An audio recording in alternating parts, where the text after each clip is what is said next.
Hello guys, welcome back to my channel সাতটা Bloggers. তো আজকে আমাদের এই বাড়ি থেকে তারাপীঠ যাওয়ার কথা, তো চলো জার্নিটা স্টার্ট করা যাক। আমার জ্যাকেট, এই যে দুটো ব্যাগ, এখানে 10 ব্যাগ রেডি হচ্ছে। এখানে আমি ফুল রেডি, এই যে হেলমেট রাখা, ব্যাগগুলো রাখা।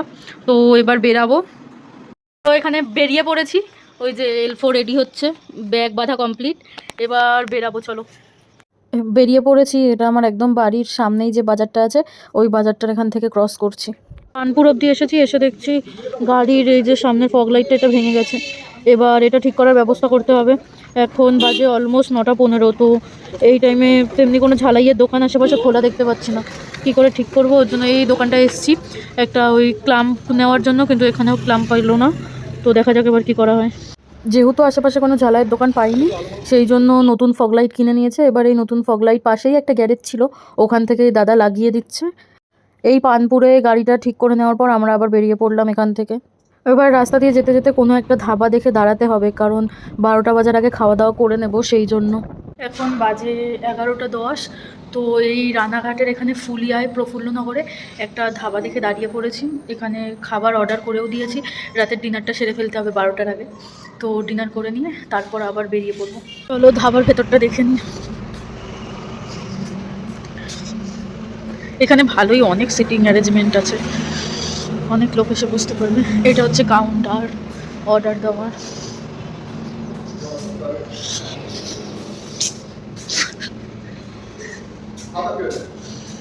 এখানে ডিনার দিয়ে গেছে, এখানে আছে হাত রুটি, তার সাথে সাথে ডাবল ডিমের পোচ আর তড়কা, স্যালাড আছে, বিট লবণ আছে আর চাটনি আছে।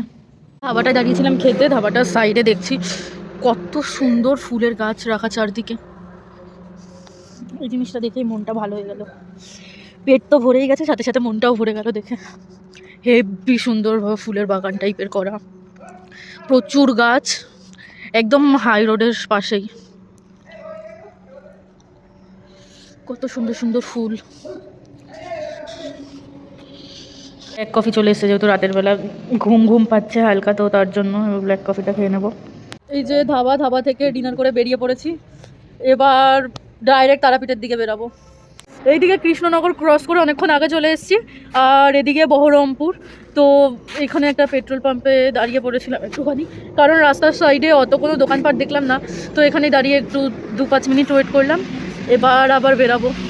যে যাই বলুক না কেন, এই রাতের বেলায় বাইক রাইড করে যে মজা, এই মজাটা কোনো জায়গায় নেই। মানে অসাধারণ লাগে রাস্তার ভিউগুলো, নিজে চোখে না দেখলে বিশ্বাস করা যায় না যে এত সুন্দর লাগে।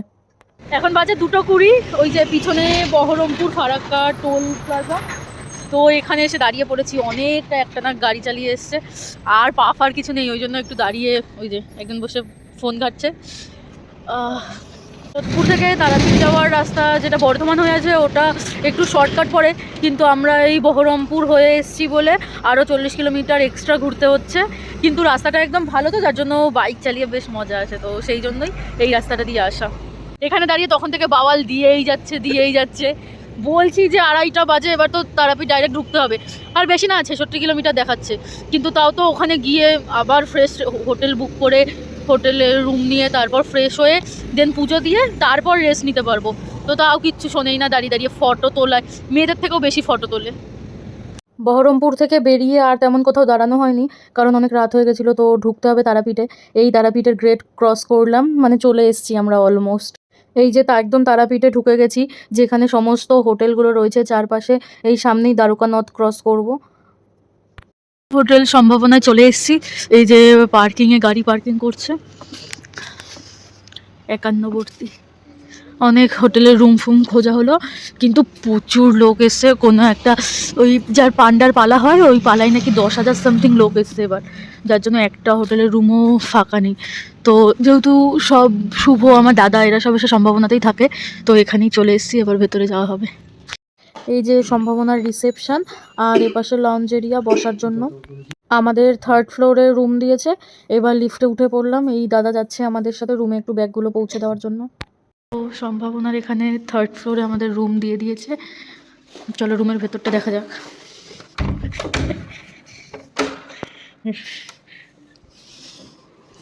রুমে খুব মিনিমাম জিনিস দিয়ে খুব সুন্দর করে অ্যাস্থেটিকভাবে সাজানো রয়েছে রুমটা। এখানে একটা বেড রয়েছে, তার সাথে সাথে তার উল্টো দিকে একটা টিভি, এখানে একটা আলমারি রয়েছে। আলমারিটা বেশ ভালোই বড়, মানে অনেক কিছু ধরে যাবে। আর এই বাঁ হাতে এটা একটা ব্যালকানি, কিন্তু ব্যালকানির দরজাটা এখন দেওয়া, তো এটা পরে দেখব। আগে বাদবাকি পুরো রুমটা দেখে নিই। ওখানে দুটো চেয়ার দেওয়া, বিন্দাস দুটো চেয়ারে বসে আড্ডা মারা যাবে তার জন্য। আর তার পাশাপাশি একটা সুন্দর আয়না রয়েছে, যাতে খুবই সুন্দর করে ছবি উঠবে বা আমি বসে রেডিও হতে পারবো।